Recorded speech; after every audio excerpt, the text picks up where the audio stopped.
Hello everyone, कैसे हैं आप? बढ़िया एकदम। तो आज हम पढ़ने वाले हैं pressure and pressure measurement, fluid mechanics का टॉपिक है। प्रीवियस लेक्चर में हमने प्रेशर के बारे में देखा था, कुछ क्वेश्चन भी डिस्कस किए थे, फ्लूइड प्रॉपर्टीज के बारे में देखा था और बहुत ही इंपॉर्टेंट टॉपिक्स हैं जो कि अक्सर पूछे जाते हैं। और ये हमारा जो क्रैश कोर्स चल रहा है एसएससी जेईई के लिए 2020 के लिए एसएससी जेईई का क्रैश कोर्स है। Mechanical engineering subject fluid mechanics चल ही रहा है, सारे सब्जेक्ट हम टच करेंगे, इंपॉर्टेंट टॉपिक डिस्कस करेंगे। आज के लेक्चर में प्रेशर के बारे में देखेंगे, प्रेशर से जनरेट होने वाले फोर्स किसी भी सरफेस पर, चाहे वो सरफेस प्लेन हो चाहे कर्व सरफेस हो। देन आफ्टर हम बायंसी एंड फ्लोटेशन के बारे में देखेंगे और बढ़िया बढ़िया कुछ क्वेश्चन करेंगे जो प्रीवियस ईयर में पूछे गए हैं। तो जल्दी से कॉपी पेन निकाल के जुड़ जाओ। स्टार्ट करने से पहले मैं बताना चाहूँगा कि ये जो कोर्स चल रहा है ये सिर्फ एसएससी जेईई के लिए बेनिफिशियल नहीं है। इवन किसी भी स्टेट का जेईई एग्जाम देना हो, आपको असिस्टेंट इंजीनियर का एग्जाम देना हो या फिर कोई पीएसयू का एग्जाम दे रहे हो, उसके लिए भी ये कोर्स बेनिफिशियल होगा। डेली क्लासेज आपकी कंटिन्यू चल रही है इसी टाइम पर, तो लेक्चर को पूरा एंड तक देखा करो, नोट्स भी बना लिया करो, क्वेश्चन प्रैक्टिस इसके अलावा भी किया करो, आपको मिल जाएगी। और अगर आपको इसका पीडीएफ भी चाहिए तो Telegram group, WhatsApp group join कर लो, लिंक डिस्क्रिप्शन में मिल जाएगा। दूसरी चीज, यहां पर जो हम इंपॉर्टेंट टॉपिक्स टच कर रहे हैं, जैसा कि आपको पता है, अगर आपको ब्रीफ में पढ़ना है, पूरा एसएससी जेईई के लिए पढ़ना है, उसका मॉड्यूल बना हुआ है, और किसी एग्जाम के लिए पढ़ना है, उसके भी हमारे पास पेड और फ्री कोर्सेज हैं जो कि अवेलेबल होंगे हमारी वेबसाइट www.cizplus.com पर। कोर्स क्या है एसएससी जेईई के लिए? कोर्स क्या है? यह है हमारा SSC JEE full nutrition pack, mechanical engineering students के लिए है, जिसमें क्या अवेलेबल है? SSC JEE fast track course है जिसमें हाई क्वालिटी वीडियो प्रोवाइड किए गए हैं, हर एक सब्जेक्ट के वीडियो लेक्चर्स हैं, थ्योरी पढ़ाई गई है, क्वेश्चंस भी डिस्कस किए गए हैं। उसके साथ साथ थ्योरी पढ़ने के बाद हमें क्वेश्चन प्रैक्टिस करना है। तो क्वेश्चन कहाँ से प्रैक्टिस करेंगे सर? क्वेश्चन प्रैक्टिस के लिए एक टेस्ट सीरीज भी प्रोवाइड की गई है, इसी के साथ कुछ एडिशनल कोर्सेज भी इसके साथ प्रोवाइड किए गए, इंजीनियर मैकेनिक्स का है और सॉम का है, पूरा फुल कोर्सेज है। और कुछ प्रीवियस ईयर क्वेश्चंस भी आपको मिलेंगे ताकि आप अपनी प्रिपरेशन को और भी ज्यादा स्ट्रांग बना सकें, एग्जामिनेशन में आप सफलता पा सकें। ठीक है, इसके अलावा एक और एडिशनल चीज है जिसे हम बोलते हैं वर्कबुक। बिना वर्कबुक के हमारी प्रैक्टिस होती नहीं है, आपको पता ही है। और वर्कबुक जो प्रोवाइड की गई क्वेश्चन के फॉर्म में, ऑब्जेक्टिव क्वेश्चंस हैं, टॉपिक वाइज हैं। टॉपिक वाइज कैसे? फ्लूइड मैकेनिक्स है, उसमें भी चैप्टर वाइज क्वेश्चंस दिए गए आपकी प्रैक्टिस के लिए in the form of questions, in the form of test series. आप उसको अटेंड करें, अप्लाई करें और कंसेप्ट को लर्न करें, प्रैक्टिस करें। ठीक है, बाकी का ये चीजें आपको एक्सेस करनी है तो वेबसाइट तो आप देख ही सकते हो। दूसरी चीज, हमारा एंड्रॉयड ऐप है जिसे CIZ प्लस नाम से जाना जाता है, CIZ plus Android app, link आपको डिस्क्रिप्शन में मिल जाएगा। आप रजिस्ट्रेशन करें और पढ़ना शुरू करें, टाइम वेस्ट ना करते हुए। क्लियर है? चलो हम अपने टॉपिक पे आते हैं। लास्ट क्लास में हमने प्रेशर के बारे में देखा था, प्रेशर क्या है, यूनिट्स वगैरह देखी थी, हाइड्रोस्टैटिक लॉ देखा था। एक इंपॉर्टेंट क्वेश्चन जो जनरेट होता है अक्सर पीएसयू एग्जाम में, स्टेट लेवल के एग्जाम में या फिर एसएससी जेईई के एग्जाम में, सिंपल क्वेश्चन आते हैं, theoretical question, one liner question जिन्हें हम बोलते हैं। क्या क्वेश्चन बनता है कि आपने नाम सुना होगा पास्कल लॉ। क्वेश्चन के फॉर्म में मैं अभी आपको दिखा दूंगा। कौन सा? Pascal law. यहां से क्वेश्चन पूछा जाता है पास्कल लॉ क्या होता है।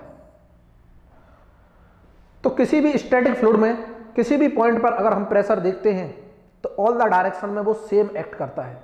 Means at any point in a static pressure in a static fluid the magnitude of pressure is same in all the direction.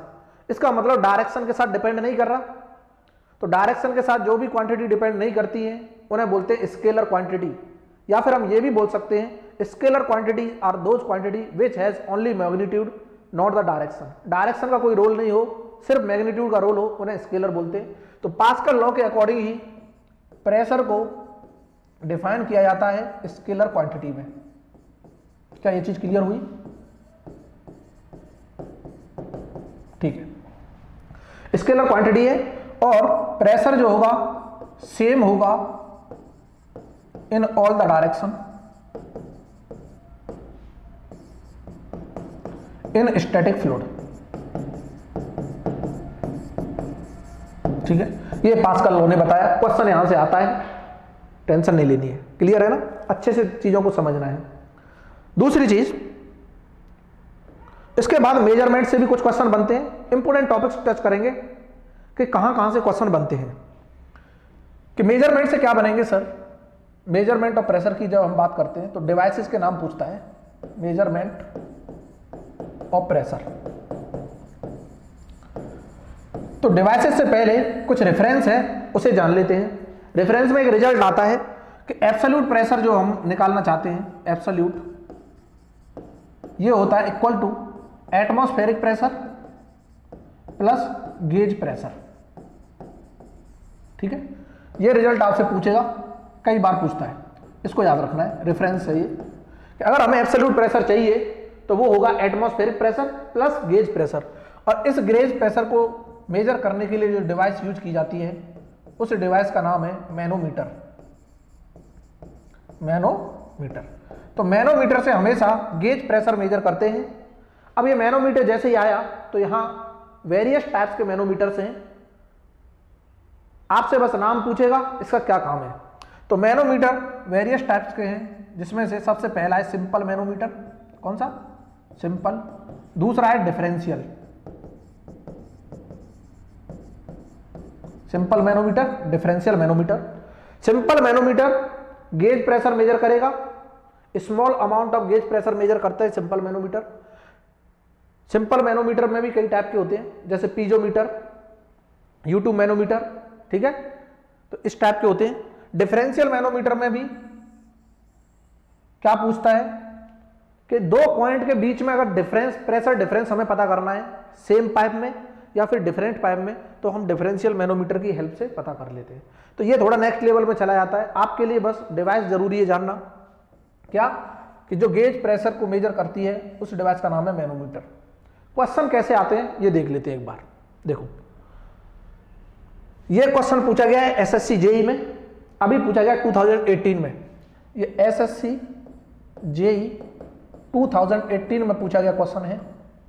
क्या बात कर रहा है कि gauge pressure is equal to, gauge pressure किसके बराबर होगा। अभी हमने देखा था कि absolute pressure equal to atmospheric pressure plus gauge pressure.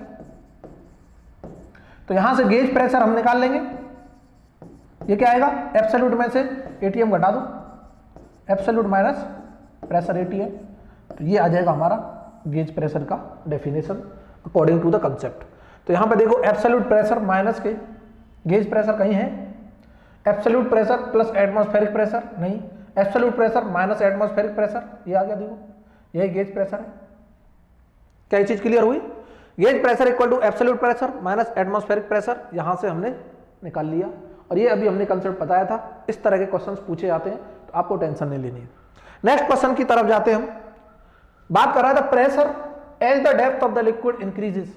तो प्रेशर क्या होगा, अगर डेप्थ में जाते हैं तो प्रेशर इंक्रीज करता है। कल ही मैंने हाइड्रोस्टैटिक लॉ से आपको पढ़ाया था, इस तरह के क्वेश्चन पूछे जाते हैं। हाइड्रोस्टैटिक लॉ क्या बोलते हैं, dP/dz इक्वल टू माइनस के ρg, और इसको हम बोलते हैं specific weight of the fluid.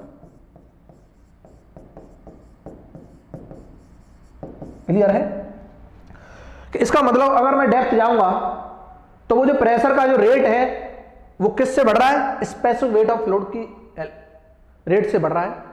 कि जैसे जैसे हम डेप्थ में जाएंगे तो specific weight of the fluid बढ़ता जाएगा। क्लियर है ना? तो स्पेसिफिक वेट, इसको हम ऐसे भी लिख सकते हैं, P इक्वल टू माइनस के ρg/z। कि डेप्थ इंक्रीजेस, प्रेशर भी क्या होगा, इंक्रीज होगा। नेगेटिव साइन हमने बताया था, क्या इंडिकेट करता है कि अगर डाउनवर्ड डायरेक्शन डेप्थ में जा रहे हैं तो प्रेशर क्या होगा, इंक्रीज करेगा। That is why we are considering here negative sign. तो कहने का मतलब डेप्थ जाएंगे तो प्रेशर क्या होगा, इंक्रीज करेगा। Option A is the correct, बस इतना याद रखना है। और ये लॉ ही कहलाता है हाइड्रोस्टैटिक लॉ, कल ही बता दिया हमने, ये पूरा law hydrostatic law. Next question की तरफ मूव करें। बिल्कुल, देखो आपको क्वेश्चंस के थ्रू ही कंसेप्ट पढ़ना है, और कंसेप्ट के जरिए क्वेश्चंस को सॉल्व करना है। कंसेप्ट आने चाहिए तब तो क्वेश्चन सॉल्व कर पाओगे, या फिर आप पहले क्वेश्चंस पे जाओ, वहां से देखो किस किस टॉपिक को टच करता है, कितने क्वेश्चंस किसी टॉपिक से पूछे जा रहे हैं, तो आप वहाँ से पता चल जाएगा कौन सा टॉपिक हमारे लिए प्रायोरिटी में है, कौन सा टॉपिक इंपॉर्टेंट है, तो उसी टॉपिक के हिसाब से अपनी प्रिपरेशन करनी है। इसी को बोलते हैं स्मार्ट वे ऑफ स्टडी। अब इधर देखो, यहां पर बात कर रहा है liquid transmit pressure equally in all the directions, this is according to, अभी बताया पास्कल लॉ। पास्कल लॉ के अकॉर्डिंग स्टैटिक फ्लूइड में किसी भी पॉइंट पर pressure in all the direction is same, तो इसी को बोलते हैं पास्कल लॉ। और ये देखो ऐसा क्वेश्चन बन गया। अभी यहां पर देखो न्यूटन्स फॉर्मूला आ रहा है, कुछ ऐसा कोई कंसेप्ट है ही नहीं न्यूटन्स फॉर्मूला का। न्यूटन्स लॉ होते हैं, first law of Newton, second law of Newton, third law of Newton, formula कुछ भी नहीं है। आर्किमिडीज लॉ, ये बायोंसी के बारे में बताता है, बायोंट फोर्स के बारे में, फोर्स ऑफ बायोंसी के बारे में आगे डिस्कस करेंगे, फोर्स ऑफ बायोंसी के बारे में। बॉयल्स लॉ आइडियल गैसेस के लिए होता है, जहां पर टेम्परेचर इक्वल टू क्या हो, कांस्टेंट हो, ठीक है। और जहां प्रेशर इक्वल टू कांस्टेंट होता है उसको बोलते हैं चार्ल्स लॉ, समटाइम्स पूछ लेता है, इसको भी लिख लो, क्लियर है ना। और जहां वॉल्यूम इक्वल टू कांस्टेंट होता है उसको कोई बताया क्या बोलते हैं, सर हमको क्या पता करना, कमेंट करके बताना है। वॉल्यूम इक्वल टू कांस्टेंट वाले लॉ को क्या बोलेंगे, और टेम्परेचर इक्वल टू कांस्टेंट, इसको तो बोल दिया हमने बॉयल्स लॉ। आपको ये कमेंट करके बताना है बॉयल्स लॉ कि वॉल्यूम जो कांस्टेंट है उस लॉ को क्या नाम देते हैं आइडियल गैस में। आपको कमेंट देखना है, क्लियर है ना, सबको आंसर टिक करना है, फिर हम बताएंगे क्या होगा। इधर आ जाओ, इसके बाद प्रेशर वाला हमारा कंसेप्ट खत्म हो गया। अब हम बात करने वाले हैं फोर्सेस क्या होंगे किसी भी सरफेस पर। प्रेशर की वजह से जो फोर्स आते हैं सरफेस पर, कब आ रहे हैं, जब कोई भी सरफेस के ऊपर फ्लूइड होगा या नीचे फ्लूइड होगा। मींस फ्लूइड अगर किसी भी सरफेस पर रेस्ट करता है तो वो फ्लूइड प्रेशर फोर्स एक्सर्ट करता है उस सरफेस पर, तो वो प्रेशर फोर्स का मैग्नीट्यूड क्या होगा, किस पॉइंट पर एक्ट करता है, उस पॉइंट को क्या बोलते हैं, और उस पॉइंट की distance from the free liquid surface क्या होती है। ये सारी चीजें आपसे पूछी जाती हैं। तो मैं जल्दी से कंसेप्ट को डिस्कस कर रहा हूं, इधर देखते रहना। हम बात करेंगे हाइड्रोस्टैटिक फोर्सेस की। हाइड्रोस्टैटिक फोर्सेस, तो ये जो फोर्सेस हैं किसी भी सरफेस पर होंगे, ऑन सरफेस, ऑन सरफेस। तो वो सरफेस आइदर प्लेन सरफेस होगा, प्लेन सरफेस, या फिर आइदर कर्व्ड सरफेस होगा। देखना चीजों को ध्यान से, either curved surface.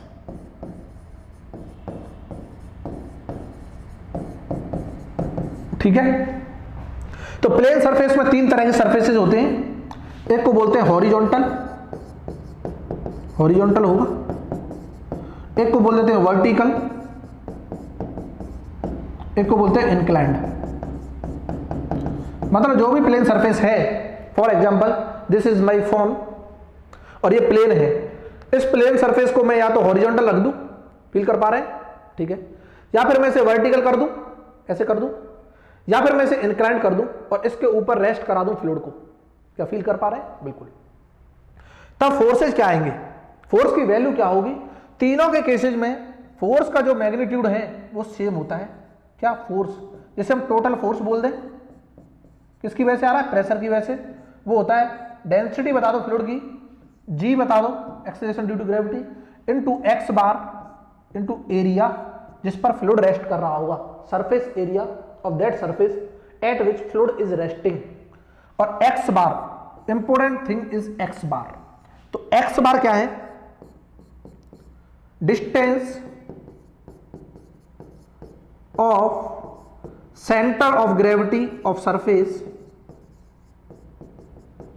From free liquid surface. के हॉरिजॉन्टल के केस में क्या होगी, वर्टिकल के केस में क्या होगी, इंक्लाइन के केस में एक्स बार की वैल्यू क्या होगी वो निकालो, रो जी से मल्टीप्लाई करो और एरिया से मल्टीप्लाई करो, टोटल फोर्स का मैग्नीट्यूड आ जाएगा। और कुछ नहीं करना, सिर्फ एक्स बार की वैल्यू चेंज होगी, बाकी चीजें क्या होंगी, सेम होंगी। एरिया सेम होने वाला है, रो जी भी चेंज होने, रो जी भी सेम होने वाला है, बस एक्स बार डिफरेंट, फोर्स भी डिफरेंट। तो हॉरिजॉन्टल हो, वर्टिकल हो, इंक्लाइंड हो, फोर्स की वैल्यू यही आती है।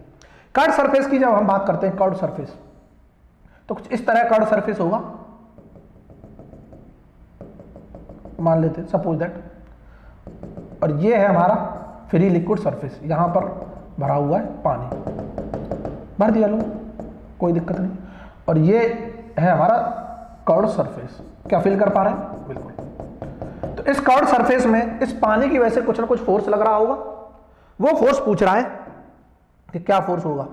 देखो, तो एक्चुअल में जो फोर्स होगा किसी पॉइंट पर लग रहा होगा, और जिस पॉइंट पर फोर्स एक्ट करता है उस पॉइंट को बोलते हैं सेंटर ऑफ प्रेशर, सीपी। क्या है? Centre of pressure. सब कहीं होगा सेंटर ऑफ प्रेशर। तो जिस पॉइंट पर टोटल प्रेशर फोर्स एक्ट करेगा that point is known as centre of pressure. और हमेशा pressure force normal to the surface होता है, तो ये नॉर्मल हो गया इसके। अब इसमें कैसे निकालते हैं? निकालें कैसे? हमने बोल दिया ये टोटल फोर्स है Ft। अब इसके दो कंपोनेंट होंगे, एक कंपोनेंट तो होगा x डायरेक्शन में और एक कंपोनेंट होगा y डायरेक्शन में। तो इसको हम Fy बोल देंगे और इसको हम Fx बोल देंगे कि टोटल फोर्स का एक कंपोनेंट x डायरेक्शन में, एक कंपोनेंट y डायरेक्शन में। तो हमें x डायरेक्शन में कंपोनेंट पता करना है, x डायरेक्शन का। तो ये होता है रो जी x bar into area h। अब ये एरिया h क्या है, x बार क्या है? कि जब मैंने इस सरफेस को वर्टिकल प्लेन में प्रोजेक्ट किया, इस कर्व सरफेस को वर्टिकल प्लेन में प्रोजेक्ट किया, तो हमें ये एरिया दिखाई दिया। देखना, फील करना, ये वाला एरिया दिखाई दिया, दिया कि नहीं दिया? कि ये इसकी हाइट है, अंदर परपेंडिकुलर टू द बोर्ड कुछ विड्थ होगी, तो एरिया निकल आएगा। तो इस एरिया का फ्री लिक्विड सरफेस से centroid is known as x bar. ये डिस्टेंस क्या कहलाएगी? X bar. और इसी का जो प्रोजेक्टेड एरिया है इन वर्टिकल प्लेन या फिर हम हॉरिजॉन्टल डायरेक्शन बोल रहे हैं, इसका मैं प्रोजेक्ट कर रहा हूं हॉरिजॉन्टल डायरेक्शन में, वर्टिकल प्लेन में, तो यही एरिया कहलाएगा AH। यही एरिया क्या कहलाएगा? AH, जिसकी ये कुछ डेप्थ होगी और कुछ विड्थ होगी। हाइट बोल दूं मैं इसे H इंटू विड्थ W। अगर ये यहां से यहां तक क्या है, इसकी H दे रखी है। क्या क्लियर है? हाइट इसकी दे रखी है, विड्थ अंदर परपेंडिकुलर डायरेक्शन में दी होगी, और ये पता चल जाएगा, यहां से फोर्स आ जाएगा। तो horizontal force is equal to, कैसे निकालते हैं कि स्पेसिफिक वेट बता दो फ्लूइड का इनटू x बार, प्रोजेक्टेड एरिया का सेंटर तक की डिस्टेंस क्या है, इनटू प्रोजेक्टेड एरिया का एरिया कैलकुलेट करो, वही हमारा AH होगा। हॉरिजॉन्टल डायरेक्शन में इसलिए AH कर दिया है। क्या ये चीज क्लियर हुई? बिल्कुल क्लियर है।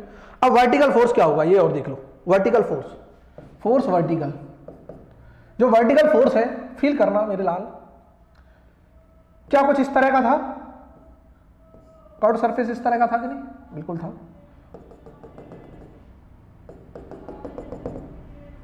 और यहां पर हमें वर्टिकल, एक तो टोटल फोर्स था Ft,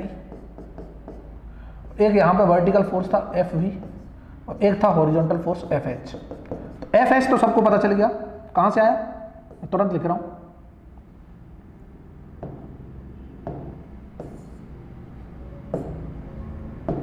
देखो ये मान के चलो कुछ हाइट h है, इसका प्रोजेक्शन किया हॉरिजॉन्टल प्लेन में, तो प्रोजेक्शन करने के बाद ये आ गया। तो प्रोजेक्शन का सेंट्रॉइड, यहां पर कुछ सेंट्रॉइड होगा, सेंटर ऑफ ग्रेविटी, इसकी डिस्टेंस फ्री लिक्विड सरफेस से x बार है। यही हो रहा है कि इस कर्व सरफेस को प्रोजेक्ट किया हॉरिजॉन्टल डायरेक्शन में, वर्टिकल प्लेन में, तो ये वाला एरिया आ गया जो H पोर्शन वाला है। इसकी सेंटर ऑफ ग्रेविटी की डिस्टेंस फ्री लिक्विड सरफेस से x बार है, तो यहां से हॉरिजॉन्टल फोर्स तो निकल के आ गया रो जी x bar into area H। और ये एरिया H क्या है? इसका जो एरिया है, जो H इंटू W के बराबर होगा। ये चीज क्लियर हो गई, बहुत अच्छे। अब जो वर्टिकल फोर्स होता है वो क्या होता है कि रो जी बता दो इंटू V बता दो, और ये V क्या है कि volume of water rest on the surface, कि जितना वॉल्यूम ऑफ वाटर सरफेस पर रेस्ट कर रहा होगा वही वॉल्यूम है, volume of water rest on the surface. और ये हो गया क्या? स्पेसिफिक वेट, स्पेसिफिक वेट, और इनटू वॉल्यूम कर देंगे तो टोटल वेट आ जाएगा। क्या मैं बोल सकता हूं vertical force is equal to total weight of the fluid resting on the surface, on the curved surface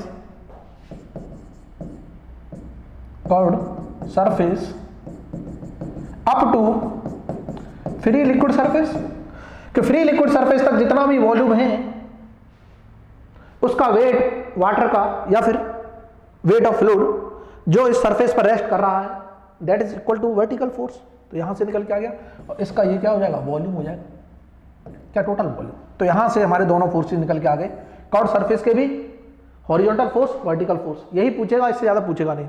दूसरी चीज हमने देखी थी कि हॉरिजॉन्टल वर्टिकल इंक्लाइंड है तो इनका टोटल फोर्स की वैल्यू सेम है, एक्स बार डिफरेंट होगा बस। फॉर्मूला याद रखना है बस, और कुछ याद नहीं रखना, फॉर्मूला याद रखना है बस, और कुछ भी याद नहीं रखना, ये इंपॉर्टेंट है, ठीक है।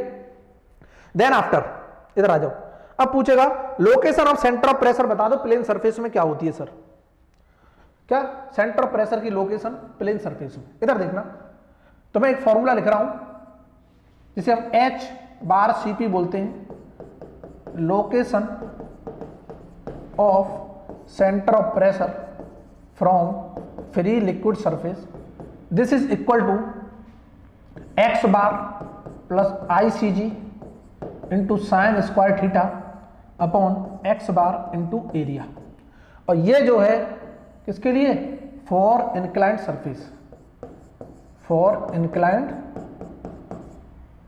सरफेस, अगर इंक्लाइंड सरफेस है एट थीटा, इसका मतलब इंक्लाइंड सरफेस पर ये फॉर्मूला है। तो x बार प्लस x बार में कुछ ऐड कर रहे हैं, इसका मतलब सेंटर ऑफ प्रेशर की जो हाइट है या फिर डेप्थ है वो ज्यादा है किससे, सेंटर ऑफ ग्रेविटी से हमेशा। तो मान के चलो ये वर्टिकल सरफेस हुआ, ये है हमारा फ्री लिक्विड सरफेस, इसका सेंट्रोइड होगा यहां पर सेंटर ऑफ ग्रेविटी। तो सेंटर ऑफ ग्रेविटी की जो डिस्टेंस है फ्री लिक्विड सरफेस से, ये तो x बार है, फील करो है कि नहीं। x बार में मैं कुछ जोड़ूंगा, क्या कोई मुझे बता देगा फ्री लिक्विड सरफेस से यहां थीटा तो 90 डिग्री है ना, ये वर्टिकल की बात हो रही है, वर्टिकल सरफेस की बात, ठीक है। तो थीटा की वैल्यू 90 डिग्री, तो sign square theta, sine theta sine 91, तो इसका 1 का स्क्वायर 1, तो क्या मैं बोल सकता हूं H बार जो CP होगा that is equal to x bar plus ICG, sine theta की वैल्यू क्या हो जाएगी 1, साइन 90 की वैल्यू 1 होती है, इसका square 1 divide by x bar into area, ये हो गया। इसका मतलब ये location of centre of pressure in vertical surface, किसमें, इन वर्टिकल सरफेस में। क्या फील कर पा रहे हैं, बिल्कुल। तो ये वैल्यू निकल के आ गई। क्या कोई मुझे बताएगा x बार में मैं कुछ जोड़ रहा हूं तो ये सेंटर ऑफ प्रेशर की लोकेशन नीचे आएगी, बिल्कुल आएगी। और this is the location of centre of pressure H bar CP, बहुत अच्छा। हॉरिजॉन्टल में, हॉरिजॉन्टल सरफेस में क्या होगी, ये क्लियर हो गया सबको, जल्दी देख लो। नेक्स्ट हम कंसेप्ट देखेंगे, थोड़ा स्पीड इसलिए कर रहे हैं ताकि हमें बहुत सारी चीजें कवर करनी है, क्रैश कोर्स है। बहुत से लोग ये सोच रहे हैं सर ये चीज छोड़ दी वो चीज छोड़ दी, तो टेंशन नहीं लेनी है। अगर पूरा डिस्क्रिप्शन के साथ पढ़ना है, ब्रीफली चीजों को पढ़ना है, हर एक सब्जेक्ट को बेसिक से समझना है, तो आपको फुल न्यूट्रिशन पैक को एक बार जाके देखना होगा, विजिट करना होगा वेबसाइट पर www.cizplus.com पर, और ऐप डाउनलोड कर लो, वहां पे आपको मिल जाएगा। फ्री कोर्सेज भी है, कुछ पेड कोर्सेज भी हैं, जो आपको अच्छा लगता है आपके एग्जाम के अकॉर्डिंग, जो भी कोर्सेज आपके लिए सूटेबल है आप वहां पे एनरोलमेंट लें और वहां से पढ़ना शुरू करें, टाइम वेस्ट ना करते हुए। क्लियर है ना। इधर आ जाओ, हॉरिजॉन्टल सरफेस की बात करते हैं हम। हॉरिजॉन्टल सरफेस, हॉरिजॉन्टल सरफेस की जब हम बात करते हैं तो वो क्या होता है, उसमें H बार CP की वैल्यू अगर हम निकालें तो थीटा की वैल्यू तो 0 डिग्री होगी, तो साइन थीटा भी क्या हो गया, 0 हो गया, साइन 0 0। इसका मतलब H बार CP इसमें x बार के बराबर होता है, ये पूछ लेता है आपसे। इससे ज्यादा कुछ भी नहीं पढ़ना है, इतना ही इनफ है। फोर्सेस के केस में फोर्स अगर कैलकुलेट करना है तो इतना ही बहुत है। अब देखो क्वेश्चन किस लेवल के पूछे जाते हैं, इधर देखना, टाइम तो नहीं हुआ, कोई दिक्कत नहीं। The vertical distance of the centre of pressure, क्या बोल रहा है, vertical distance of the centre of pressure below the centre of gravity of the inclined plain area. Feel करना माय डियर फ्रेंड कि अभी मैंने जो कॉन्सेप्ट बताया, इंक्लाइंड सरफेस की बात कर रहा है, ये रहा इंक्लाइंड सरफेस, ठीक है, और ये हमारा free liquid surface, free liquid surface. बोल रहा है कि वर्टिकल डिस्टेंस बताओ of the centre of pressure की, सेंटर ऑफ प्रेशर की। तो हमें एक चीज तो क्लियर है कि सेंटर ऑफ ग्रेविटी तो कहीं इसके सेंटर में होगा, सेंटर ऑफ ग्रेविटी। और हम ये जानते हैं सेंटर ऑफ ग्रेविटी से नीचे सेंटर ऑफ प्रेशर होगा जिस पर टोटल प्रेशर फोर्स एक्ट कर रहा होगा। तो वो बोल रहा है वर्टिकल डिस्टेंस बताओ। क्या ये डिस्टेंस पूछ रहा है? बिल्कुल पूछ रहा है। इस डिस्टेंस को मैं y बोल दूं और इसी को पूछ रहा है कि सेंटर ऑफ ग्रेविटी से सेंटर ऑफ प्रेशर तक की वर्टिकल डिस्टेंस y बता दो इन इंक्लाइंड सरफेस, अगर ये एंगल थीटा बना रही है तो। बहुत अच्छे। क्या कोई मुझे बता देगा कि total distance centre of pressure की ये h बार cp होती है? बिल्कुल होती है सर। ब्यूटीफुल कंसेप्ट है। अभी जो मैंने आपको थ्योरी पढ़ाई थी, जो भी कंसेप्ट बताए थे, उसी से क्वेश्चन आया हुआ है, लेकिन थोड़ा सा दिमाग लगा के क्वेश्चन पूछा गया है। देखना, y पूछा है, h बार cp हम जानते हैं, h bar cp equal to होता है x बार बता दो plus I C G sine square theta divided by x bar into area. अभी बताया है। बहुत अच्छे। क्या सेंटर ऑफ ग्रेविटी से फ्री लिक्विड सरफेस तक की डिस्टेंस x बार होती है? बिल्कुल। क्या मैं h बार cp में से x बार घटा दूं तो y आ जाएगा? वाह। कि y equal to sir h bar cp में से x बार घटा दो तो क्या मैं h बार cp ये टोटल टर्म में x बार घटाऊंगा तो ये कैंसिल, तो बचेगा क्या I C G into sine square theta और divide by x bar into area. क्या आंसर में कहीं दिखाई दे रहा है? I C G sine square theta divide by area into x bar. Option A correct दिखाई दे रहा है, बाकी सब गलत होंगे। देख लो, कॉस स्क्वायर तो कहीं हमने देखा ही नहीं, ये कॉस स्क्वायर को तबाह करो, एरिया ऊपर कहीं आता ही नहीं, इसको काट दो। Option A is the correct. इस तरह से क्वेश्चन आपसे पूछे जाते हैं। देखो, कंसेप्ट अगर आप पढ़ लोगे, चीजों को अच्छे से समझ लोगे, कैसा भी क्वेश्चन घुमा दे बड़े आराम से करोगे सॉल्व माय डियर। इसी तरह से आपको चीजों को क्या करना है, पढ़ते रहना है। लो, एक और क्वेश्चन दिखाता हूं आपकी स्क्रीन पर। Beautiful. Total force acting on a plane horizontal surface. हमने क्या बोला था? प्लेन सरफेस चाहे हॉरिजॉन्टल हो, वर्टिकल हो, चाहे इंक्लाइंड हो, टोटल फोर्स की वैल्यू जो फॉर्मूला था वो तो सेम था। वो फॉर्मूला क्या था? वो था sir rho g x bar into area. यही था। देख लेते हैं। Total force acting on a plane horizontal surface in a liquid is equal to, क्या गिवन है? W दे रखा है specific weight, x depth of liquid, a area of surface. तो हमने रो जी एक्स बार ए पढ़ा था, इन टर्म्स ऑफ W की बात कर रहा है। क्या ये स्पेसिफिक वेट नहीं है? W into x bar into area, यही टोटल फोर्स हो जाएगा। कैसे भी लिख लो कि W x bar into area. Option A correct है। देखो, चीजों को थोड़ा सा घुमा देता है, वहीं से क्वेश्चन आ रहे हैं, बार बार पूछ रहा है। और ये चुन्नू मुन्नू से क्वेश्चन है, किसी भी एग्जाम में चले जाओ, चाहे स्टेट लेवल का जेई का एग्जाम हो, एसएससी जेई का हो, इवन स्टेट लेवल का असिस्टेंट इंजीनियर के एग्जाम में भी इस तरह के क्वेश्चन पूछे गए हैं। और चाहे किसी पीएसयू का हो, सबके लिए ये वाला कोर्स बहुत इंपॉर्टेंट है। पूरे यूट्यूब चैनल पर फ्री ऑफ कॉस्ट होंगे सारे वीडियो, टेंशन नहीं लेनी क्रैश कोर्स की।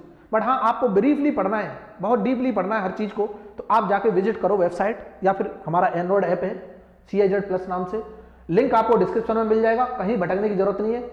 अगर वाकई में चीजें पसंद आती हैं, मजा आ रहा है पढ़ने में, और सीरियसली तैयारी करो, 50 दिन बचे हुए हैं SSC जेई के, तो बाकी अदर एग्जाम की जो भी डेट है उसके हिसाब से फॉलो करते रहो। देखो, नेक्स्ट क्वेश्चन की बात करते हैं। ब्यूटीफुल सा क्वेश्चन, शायद हम पढ़ा चुके हैं।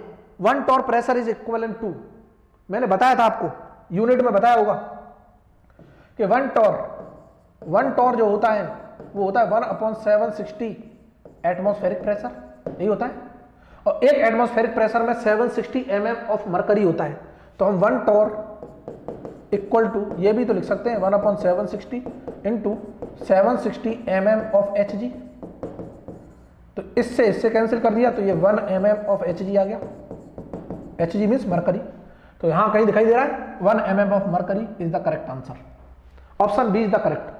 दूसरा क्वेश्चन देखो, manometer is used to measure, क्या मेजर करता है? प्रेशर मेजर करता है। क्या ये चीज क्लियर हुई? बिल्कुल, प्रेशर मेजर करता है। This is the thing. तो हमने देख लिया क्या क्या चीजें देखी, प्रॉपर्टीज ऑफ द फ्लूइड देख लिए, बहुत इंपॉर्टेंट थे, 2 लेक्चरों में देखी थी। प्रेशर देख लिया, मेजरमेंट वगैरह देख लिया, फोर्सेज कैलकुलेट करना सीख गए, प्लेन सरफेस हो चाहे कर्व्ड सरफेस हो। क्लियर है? अब हम बात करते हैं बायंसी एंड फ्लोटेशन की। छोटा सा टॉपिक है, क्या चीज इंपॉर्टेंट है वही डिस्कस करूंगा। एग्जामिनेशन में बार बार भर के क्वेश्चन पूछे जाते हैं बायंसी एंड फ्लोटेशन से, और सबसे ज्यादा क्वेश्चन आते हैं स्टेबिलिटी ऑफ द बॉडी से। कि फ्लोटिंग बॉडी है तब स्टेबल कंडीशन क्या होंगी, अगर कंप्लीटली सबमर्ज्ड बॉडी है तब कंडीशंस क्या होंगी, आर्किमिडीज प्रिंसिपल क्या होता है, बायंट फोर्स क्या होता है और जिस पॉइंट पर एक्ट करता है उसे सेंटर ऑफ बायंसी बोलते हैं, मेटा सेंटर क्या होता है, मेटा सेंट्रिक हाइट क्या होती है। इतने सारे कंसेप्ट अगर आपको पता चल गए तो बायंसी एंड फ्लोटेशन के कंसेप्ट क्या है, चुटकियों में उड़ जाएंगे। तो सबसे पहला जो हम बायंसी एंड फ्लोटेशन का कंसेप्ट पढ़ेंगे, देखना क्या, बायंसी एंड फ्लोटेशन। तो इसमें सबसे पहले एक लॉ दिया गया जो बता रहा था कि कोई भी बॉडी, अब यहां सरफेस की बात नहीं हो रही है, सरफेस और बॉडी में क्या अंतर है वो भी मैं बता देता हूं कि अगर 3 डायमेंशनल बॉडी का एक डायमेंशन को मैं नेग्लेक्ट कर दूं तो वो सरफेस बन जाता है। जैसे यहां पेपर नहीं है, मैं अगर बात करता हूं तो मान लो सपोज दैट यही है कि ये बॉडी है जो मोबाइल फोन है, ठीक है, इसकी 3 डायमेंशन है, सबको दिखाई दे रही है, एक तो ये विड्थ है, एक इसकी ये लेंथ है और एक थिकनेस है, दिखाई दे रही है सबको थिकनेस। अगर मैं इस थिकनेस को वेरी नेग्लिजिबल कर दूं पेपर के बराबर, इसको बोलेंगे सरफेस। अगर मैं इसकी थिकनेस को बढ़ा दूं तो ये बॉडी कहलाएगी। बहुत अच्छे, इसका मतलब अगर कोई सरफेस किसी भी फ्लूइड के अंदर होता है, चाहे पार्शियली चाहे कंप्लीटली, तब उस पर एक स्टैटिक फोर्स एक्ट करता है जो हमने अभी पढ़ लिया था प्रीवियस सेशन में। प्रीवियस सेशन मतलब अभी देखा था। अगर मैं उसी सरफेस की जगह में बॉडी ले लेता हूं और अगर बॉडी को पार्शियली या फिर कंप्लीटली किसी भी फ्लूइड में सिंक कराता हूं तो उस पर एक फोर्स ऊपर की डायरेक्शन में एक्ट करता है, that force is known as buoyant force. और ये कंसेप्ट दिया था आर्किमिडीज ने, ये कंसेप्ट दिया था आर्किमिडीज ने। तो पहला क्वेश्चन तो यहीं से बन जाता है, आर्किमिडीज प्रिंसिपल क्या होता है, क्या आर्किमिडीज प्रिंसिपल, पहला क्वेश्चन तो यहीं से आता है कि ये क्या देता है, टेल्स अबाउट, मैं शॉर्ट में बता रहा हूं सारी चीजें, फोर्स ऑफ बायंसी, ठीक है, और इसी को बोलते हैं अप थ्रस्ट फोर्स, हम इसे अप थ्रस्ट बोल देते हैं। अप थ्रस्ट का मतलब कि उस बॉडी पर अपवार्ड डायरेक्शन में एक फोर्स लग रहा होगा जो उस बॉडी को ऊपर लिफ्ट करने की कोशिश कर रहा होगा, that is known as upthrust, ठीक है। और ये आता किसकी वजह से, फोर्स ऑफ बायंसी का जो रीजन है कहां से जनरेट हो रहा है, बिकॉज ऑफ प्रेशर चेंज। ये आता है, ये भी पूछा गया कई बार, because of change in pressure. Beautiful सा कंसेप्ट है, देखना माय डियर फ्रेंड। अभी मैं आपको झलक दिखलाऊंगा, फील करो। ये फ्री लिक्विड सरफेस था, इसमें मैंने एक बॉडी ली, ये कोई बॉडी है, इसमें डुबो दी, बिल्कुल डुबो दी। हमने बोला था प्रेशर जो है ना तो एक्स डायरेक्शन में वेरी करेगा, ये एक्स डायरेक्शन, वाई डायरेक्शन हम मान रहे हैं परपेंडिकुलर टू द बोर्ड, अंदर घुस रही है, और जेड डायरेक्शन है ऊपर नीचे जो जा रही है। फील करना क्या मैं फ्री लिक्विड सरफेस से जिस डेप्थ पर जाऊंगा, ये डेप्थ है मान लो 1 और ये डेप्थ है मान लो 2, क्या कोई मुझे बताएगा हमेशा जो प्रेशर फोर्स होता है टूवर्ड्स द सरफेस लगता है क्या, towards the surface and normal to the surface. इसका मतलब इस ऊपर वाले सरफेस पर एक प्रेशर लग रहा होगा P1, क्या बोल पा रहे हो, और नीचे सरफेस पर टूवर्ड्स द सरफेस P2 लग रहा होगा। और ये अंदाज बता देगा P2 की वैल्यू रो जी H2 होगी, अगर ये हाइट H2 है तो, ठीक है, और यहां पर हाइट अगर H1 है तो ये रो जी H1 होगी, होगी कि नहीं होगी, बिल्कुल होगी। क्या कोई मुझे बता सकता है प्रेशर फोर्स P2 पर ज्यादा है, इसका मतलब ऊपर की डायरेक्शन का प्रेशर ज्यादा है, नीचे की डायरेक्शन का प्रेशर कम है, तो नेट रिजल्टेंट फोर्स जो होगा अपवार्ड डायरेक्शन में आएगा और that is equivalent to buoyant force. और यहीं से निकल के आ गया FB। Because of pressure change की वजह से क्या मैं बोल सकता हूं P2 माइनस के P1 इंटू एरिया बता दो सरफेस का, और rho g H2 minus H1 into area. और क्या H2 minus H1 is equal to length of the body या फिर height of the body, H बोल दो, तो area into H, this is volume. वाह मेरी लाल, और यहीं से निकल के आया कंसेप्ट रो जी V, और this is buoyant force, nothing. Concept बहुत ही आसान है, रो जी V। ये जो वॉल्यूम है ये इंपॉर्टेंट है, displaced volume, displaced volume of fluid by the body. मतलब कहने का बॉडी ने कितना वॉल्यूम डिस्प्लेस कर दिया उसका वेट ही बायंट फोर्स के बराबर है।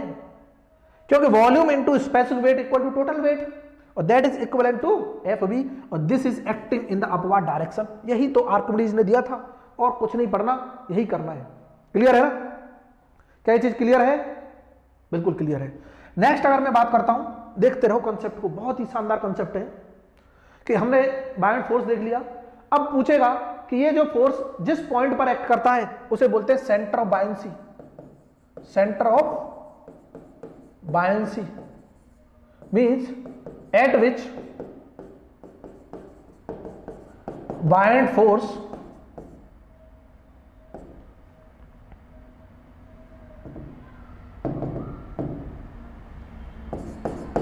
बायोंट फोर्स एक्टिंग, ठीक है। और ये होता है centroid of the displaced fluid. ऐसे भी हम लिख देते हैं कि जो भी फ्लूइड डिस्प्लेस्ड हुआ है उसका जो सेंट्रॉइड होगा that is centre of buoyancy. Centre of gravity body का centroid, centre of buoyancy displaced fluid का centroid, that is centre of buoyancy. For example free liquid surface, हमने फ्लोट करा दी कोई बॉडी, ठीक है, इसका सेंट्रॉइड यहां पर होगा सेंटर ऑफ ग्रेविटी, बट कोई मुझे बता सकता है कितना फ्लूइड इसने डिस्प्लेस किया? बॉडी ने इतना किया होगा, इतना फ्लूइड डिस्प्लेस किया है ना बॉडी ने, तो इसका जो सेंट्रॉइड होगा that is centre of buoyancy B, और कुछ नहीं। और इस पर एक्ट कर रहा होगा क्या? बायोंट फोर्स एफ बी, और इस सेंटर ऑफ ग्रेविटी पर जो फोर्स एक्ट करता है डाउनवर्ड डायरेक्शन उसे बोलते हैं वेट एम जी। और यहीं से कंसेप्ट आता है जिसे बोलते हैं प्रिंसिपल ऑफ फ्लोटेशन। फ्लोटेशन कि बॉडी फ्लोट कब करेगी? जब weight of the body equal to buoyant force के बराबर होगा। This is the concept. Clear है ना? और जब बॉडी फ्लोट कर रही है या कंप्लीटली डूबी हुई है तब कंडीशंस आती है स्टेबल अनस्टेबल कंडीशंस क्या होती हैं ये और देख लो, उसके बाद सारा कंसेप्ट खत्म, और कुछ नहीं पढ़ना। कि स्टेबिलिटी की बात करते हैं हम, स्टेबिलिटी, ठीक है, एंड अनस्टेबिलिटी। तो दो तरह की बॉडी है।